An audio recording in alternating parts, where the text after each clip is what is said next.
साथियों, हम सब कई वर्षों से जनजाति गांवों में शाश्वत विकास हेतु काम कर रहे हैं।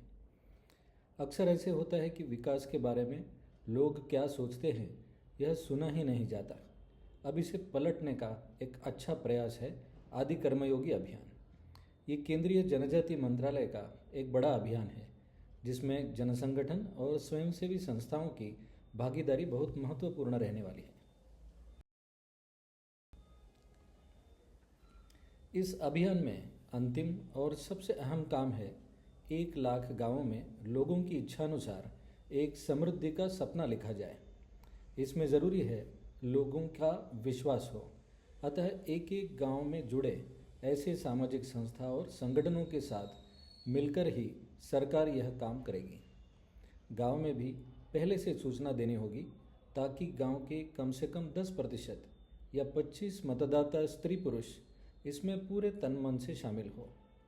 ध्यान रहे, इस कार्यक्रम को ग्राम पंचायत में नहीं करना है। हर टोले फला पाड़े में अलग अलग से यह प्रक्रिया करनी है। बस्ती में जहां लोग स्वाभाविक रूप से इकट्ठा होते हो बैठते हो वहीं से शुरुआत होगी। गांव के समृद्धि का सपना लिखने की इस दिन भर की प्रक्रिया में शासन के कर्मचारी व सामाजिक कार्यकर्ता दोनों साक्षी रूप में रहेंगे। हमें जो प्रपत्र भरने हैं वो सारे कागज और पेन गांव के ही शिक्षित नागरिकों के हाथ में होने चाहिए। वे पढ़कर सबको बताएंगे और सबके सुझाव लिखते जाएंगे। हमारा काम ध्यानपूर्वक सुनना है। एक जगह बैठकर सब कुछ सोचना भी तो कठिन हो जाता है। गांव का स्वभाव होता है जहां जाएंगे वहीं सोचेंगे। इसलिए गांव से निकलकर गांव के लोग, संस्था के कार्यकर्ता और शासन के कर्मयोगी सब खेतों की ओर चलेंगे। वहीं खेती के बारे में लिखना होगा। फिर जंगल में भगवान के स्थान पर जाएंगे। ये अक्सर ऐसी जगह होगा जहाँ से जंगल दिखाई देगा। वहाँ से लौटते वक्त जंगल के झरने, छोटे नाले, ऐसे प्राकृतिक जल स्रोत दिखेंगे। वहीं उनके बारे में लोग बोलेंगे भी और लिखेंगे भी। फिर गांव में आकर सुविधाओं के बारे में लिखेंगे। आपने ये पुस्तिका देखी होगी, नहीं होगी तो मंत्रालय के वेबसाइट से डाउनलोड कर लीजिए। अब इस पुस्तिका के संदर्भ से ही हम आगे की प्रक्रिया समझेंगे। ये पहला कागज है। गांव के लोगों को जो जानकारी सहज रूप से होती है वही इसमें लिखनी है और दाएं में जो कॉलम है उसे शासन के कर्मचारी भरेंगे। गांव की सीमा पर स्थित भगवान इसलिए लिखा है कि वह पारंपरिक सीमा दर्शाता है। यह प्रपत्र लिखने के बाद उस भगवान की ओर पूरी टोली चलेगी। वहीं जाते समय खेतों से गुजरेंगे और अगला कागज लिखेंगे।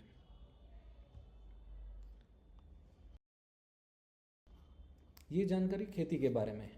एक एक लाइन में एक एक फसल के बारे में लिखना है। उदाहरणार्थ यहाँ रागी के बारे में लिखा है। चौथे कॉलम में ABC 3 पर्याय है। इससे नीति तय करने की दिशा मिलेगी। अगर कोई फसल सरप्लस या अतिरिक्त है तो शासन बाजार से जोड़ने में मदद करेगा। अगर कम है तो बढ़ाने के उपाय करने होंगे और पर्याप्त है तो टिकाने के उपाय करने होंगे। देखिए, इसमें भी दाएं वाला आखिरी कॉलम शासन के आदि कर्मयोगी ने लिखना है। खेती के बाद जंगल की ओर बढ़ेंगे। जंगल के बारे में लिखते समय पहले टेन्यूरियल सिक्योरिटी अर्थात अधिकारों की सुरक्षा के बारे में लिखना होगा। जब गांव को ये यकीन होगा कि ये जंगल हमारा है, हमारा रहेगा, तो लोग उसके बारे में सोचेंगे भी, लिखेंगे भी। और हर गांव को CFRR अधिकार मिलना ये जिला समिति अर्थात शासन की जिम्मेदारी है ही। लोगों के लिए जंगल का मतलब टिम्बर नहीं होता। लोगों के लिए जंगल माँ समान है जो बच्चे को कोई कमी नहीं पड़ने देती। तो जंगल से खाने के लिए क्या क्या मिलता है इसकी जानकारी लोग यहाँ लिखेंगे। इसमें काफ़ी अतिरिक्त पन्ने जोड़ने होंगे।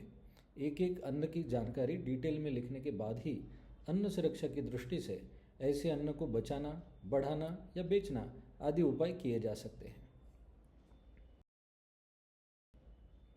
रोज चूल्हा जलाने पर्याप्त लकड़ी या जैव ईंधन मिलना एक प्राथमिक आवश्यकता है और मवेशी के लिए चारा भी।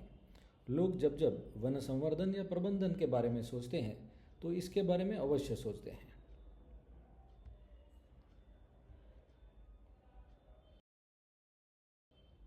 जंगल में कई तरह के लघु वनोपज होंगे।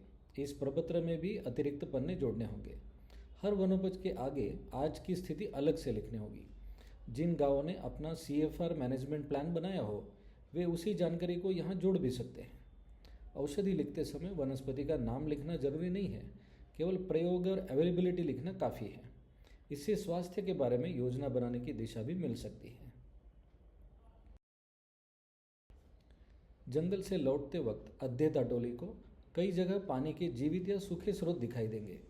जो झरने 3-4 माह में सूख जाते हैं, वही कॉर्डन या छोटा बांध बनाने से झरना और 2-4 महीने जीवित रह सकता है। ऐसे काम के लिए कोई सरकारी योजना हो या ना हो, लोगों को जो जो ज़रूरी लगे सब लिखते जाना है। कुएं जल्दी सूखते हो या कच्चे कुएं हो तो उन पर भी उपाय अवश्य लिखें। पूरी टोली इसके बाद गांव में पहुंचकर फिर सुविधाओं के बारे में लिखेगी। ये थोड़ा सा पंचायत राज की GPDP जैसा ही है, किंतु इसमें हर फाल्या या टोले की जानकारी अलग से लिखनी होगी। सारी जानकारी को एक सूत्र में बांधने के लिए एक नक्शा बनाना बहुत असरकारी होता है। इस नक्शे को 2047 का सपना मानचित्र भी बनाया जा सकता है। आगे बढ़कर ये नक्शा और समृद्धि के सपने को एक दीवार पर चित्रित भी कर सकते हैं, ताकि गांव और शासन दोनों को अपना लक्ष्य हमेशा दिखता रहे। अब गांव वालों का काम पूरा हो गया।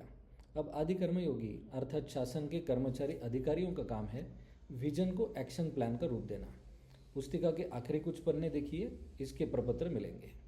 यहाँ ये प्रक्रिया पूरी हो गई। ये एक दिन की प्रक्रिया 1 लाख गांव में करनी है। जनभागीदारी और सबका साथ सबका प्रयास, इसका ये सबसे सफल अभियान हो सकता है यदि हम सब इसमें तन मन से जुड़ जाएं। धन्यवाद। जय हिंद।